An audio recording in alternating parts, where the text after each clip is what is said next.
সবাইকে শুভকামনা জানিয়ে শুরু করছি আজকের ভিডিওটি। আমি আছি বাগেরহাট জেলার মংলা উপজেলার দক্ষিণ চিলা গ্রামের পাশে অবস্থিত আছে বাংলাদেশের বিখ্যাত নদী পশুর নদী, তার সাথে আছে সুন্দরবন। এবং আমি আপনাদেরকে আজকে দেখাবো এই অঞ্চলের প্রাকৃতিক সৌন্দর্য এবং এই অঞ্চলের মানুষের জীবন ব্যবস্থা, এবং দেখাবো কীভাবে তারা তাদের জীবিকা নির্বাহ করে। সকল দৃশ্য আপনাদেরকে দেখাবো। ভিডিওটির সাথে থাকবেন, আশা করি সবাই শেষ পর্যন্ত ভিডিওটি দেখবেন। আমি আপনাদের নিয়ে যাব এখন সেই পশুর নদীর তীরে, যেখান থেকে নদীর দৃশ্যটি খুব ভালোভাবে দেখা যাবে। চলে আসলাম সেই বিখ্যাত পশুর নদীর পাশে।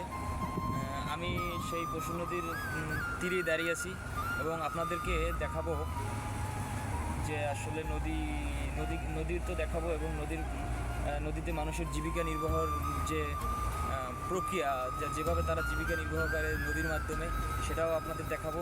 এবং নদীও দেখাবো, এবং নদীর সাইডে যে আমাদের সুন্দরবন অবস্থিত সেটাও আপনাদের দেখাবো। চলুন দেখা যাক। আপনারা দেখতে পাচ্ছেন আমার পিছনে সেই নদী, পশুর নদী বিখ্যাত। এই নদীর মাঝেই লুকিয়ে আছে অনেক রহস্য, ইতিহাস, এবং এই নদীর উপরে অনেক মানুষের জীবিকা নির্বাহ করে।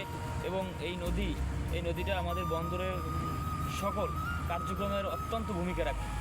যেমন মনে করেন আমাদের এখানে মংলা বন্দরে ইপিজিট অবস্থিত আছে, সেখানে অনেক আপনার বসুন্ধরা গ্যাস ফ্যাক্টরি অবস্থিত আছে। সেখানে যত ইম্পোর্ট এক্সপোর্ট সব কিছু এই নদীর মাধ্যমেই হয় বিশেষ করে। এবং এই নদীটা আমাদের এই নদীর পাশে যত বসতি আছে তাদের জীবিকা নির্বাহের প্রধান মাধ্যম। এই নদীর মাধ্যমেই তারা জীবিকা নির্বাহ করে।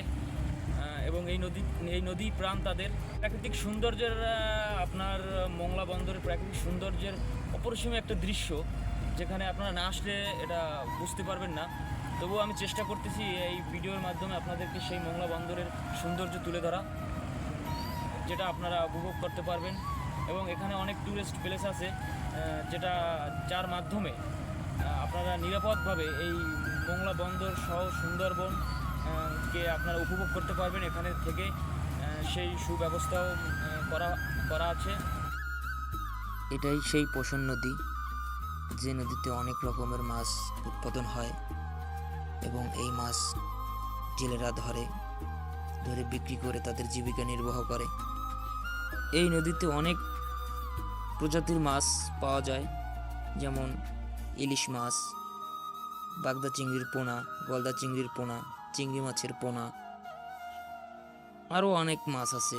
কত মাছের নাম বলা যায়। বিভিন্ন প্রকারের মাছ হয়, যে মাছ ধরে জেলেরা তাদের জীবিকা নির্বাহ করে।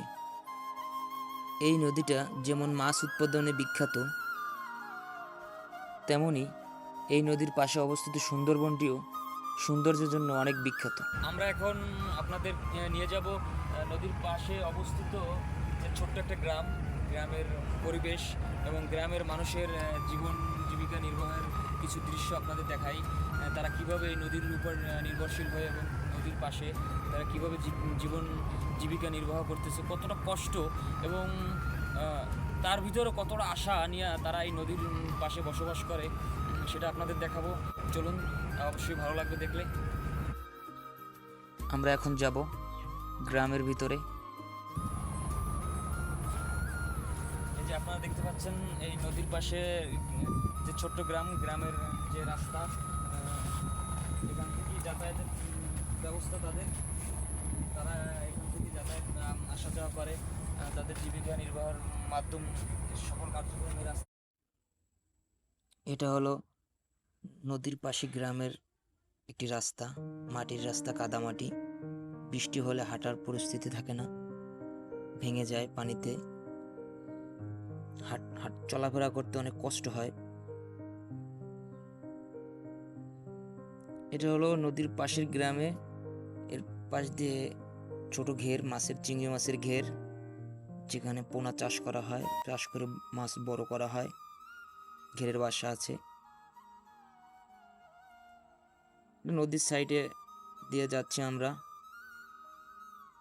নদীর সাইডে যে রাস্তার পাশেই নদী।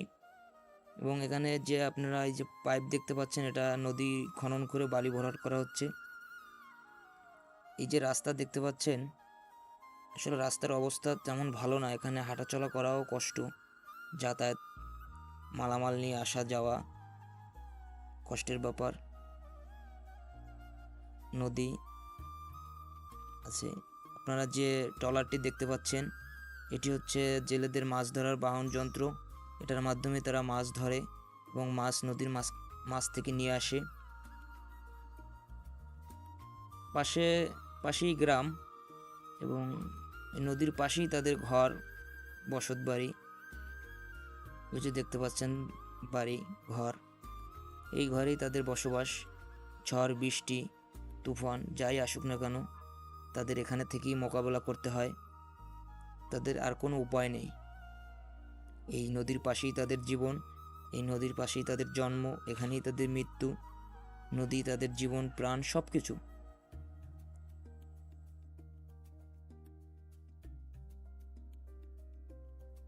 সবাইকে আবারও শুভেচ্ছা জানিয়ে আজকের এই ভিডিওটা এখানেই শেষ করছি।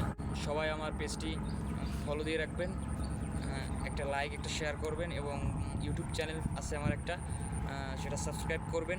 আপনাদের একটি ফলো, একটি সাবস্ক্রাইব আমাকে পরবর্তী ভিডিও করার উৎসাহ দেবে। সবাই সুস্থ থাকবেন, ভালো থাকবেন।